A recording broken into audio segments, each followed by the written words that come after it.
Mop-up operations underway in KwaZulu-Natal following those devastating floods, and Criselda Lewis has been on this story for us. Criselda, what have you got for us this time? It seems as if there are going to be changes when it comes to the media. Well, that's right. A very good morning to you once again, Desiree. And as you can see here, some of the divers are getting ready to leave this area where we are at this moment for us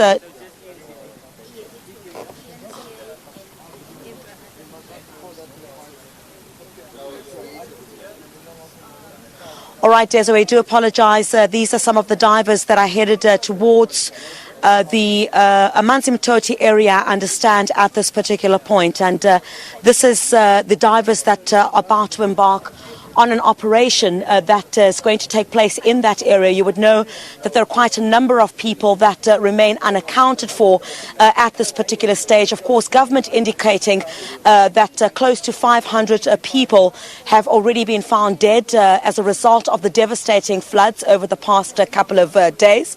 And now the rescue and recovery missions are scheduled to continue. These are some of the divers that will be going with this team in this particular Oryx at the moment. They're about the Oryx helicopter is going to be part of this operation at the moment. So this is a joint operation between the South African National Defence Force as well as the South African Police Service. So the South African Police Service, together with the South African National Defence Force, you'd recall, Desiree, that about 10,000 boots are expected to be on the ground. What we've also seen this morning is that you've had some of the rescue missions that have come from different areas, including in Gauteng. It's been an operation where I understand as well the Gauteng provincial government has just indicated they've sent a couple of hundred of these rescue teams here. So what's expected to take place? You see some of the K9 dogs as well. Some of the divers, who we understand will then go to Amanzimtoti, and that is where we're expecting to hear. We're expecting to see some of these divers then conduct the search operation. We're not sure what they will find at this particular stage, because the fear, of course, amongst many of the communities that we have spoken to is that their loved ones are still unaccounted for. Government does not have an official figure at this particular stage, but I guess the much needed aid and the relief as well as the rescue and recovery processes that will now get underway will much be welcomed by these communities. A number of communities that the SABC News has spoken to have indicated that they're still waiting for news on their loved ones who've been swept away by the floods, women, children, grannies and grandpas. So the concern at this stage is that the country needs to understand exactly how many more people are still missing at this stage. These are stories that we've heard over the past couple of days and concerns that have been raised by these communities. So this Oryx helicopter will be heading towards the Amanzimtoti area. We're not sure what they're going to find there. The South African Police Service is also going to move towards another area where we understand some of these operations will get underway. But extensive damage that we've seen over the past couple of days. My colleagues that are based here in KwaZulu-Natal as well indicating, or some of the areas as well, this is quite crucial. These recovery and rescue operations are also quite crucial in the sense that there are areas that have been completely cut off from supplies. The roads have been damaged. The infrastructure has been damaged. So it's very difficult to get some of this relief to these areas. So it's going to be important for these ones to be in those areas that have been cut off. Emergency services also unable to go into those particular areas. So to be able to access that through the sky is certainly something that is going to be welcomed by these communities, because you have a situation. Let's take a look here. Some of the divers are coming through now. All right, these are some of the divers that are going to participate in the rescue or recovery missions. They're going straight to Amanzimtoti. And some of these tankers, you forgive me, I'm not too au fait with the language of what they're carrying, but obviously these tankers, this is equipment, of course, that they will use underground. I beg your pardon, not underground, under sea, to be able to search for the K9 dog as well. I'm hoping I'm not going to get bitten here as well. The canine dog. So we'll also move to another area as well.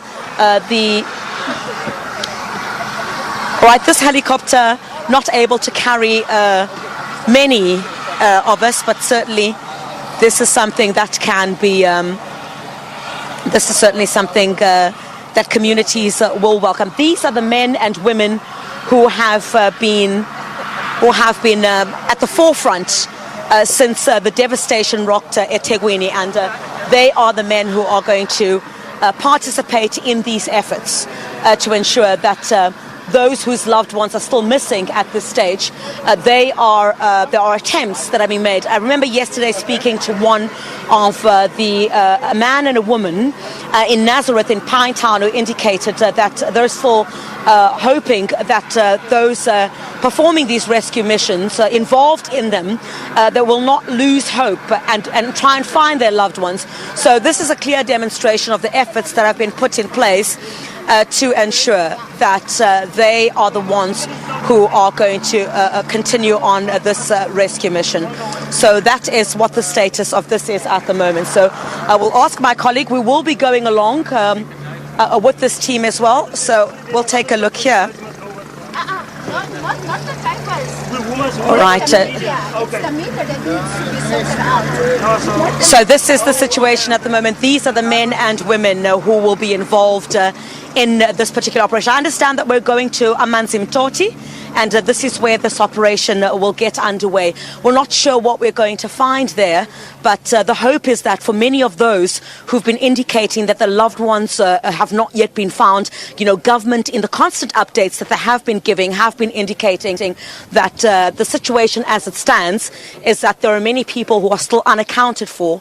So as they're unaccounted for, it is of great concern that perhaps given the increase in the number of those that have died in this devastation, in this tragedy, the concern is that they need to act with speed. They need to act much more quicker to get to these areas, Desiree, in particular, those areas that have been cut off by these devastating rains. The infrastructure, as I indicated, is completely collapsed in some of these areas. We've gotten calls from communities in Ntuzuma, in Pinetown, as far as Pietermaritzburg as well. We know that some of those who've been affected, who've lost their loved ones, have also started beginning burying some of their loved ones. So the concern at this particular stage is that these rescue missions need to get underway as soon as possible so that these families don't lose hope of finding their loved ones alive. But most of them that we've also spoken to have indicated that those who don't know where their loved ones are have said no matter the circumstances, if their loved ones have not yet been found, they just want, in isiXhosa, one lady that I spoke to said, which means they want the bones of their loved ones, indicating they need some kind of closure with regard to where their loved ones are, whether they're found dead or alive, just to be able to have the dignity of laying them to rest is what is of concern to them at this stage. Desiree. Griselda, of course, we're hoping to reconnect with you later on.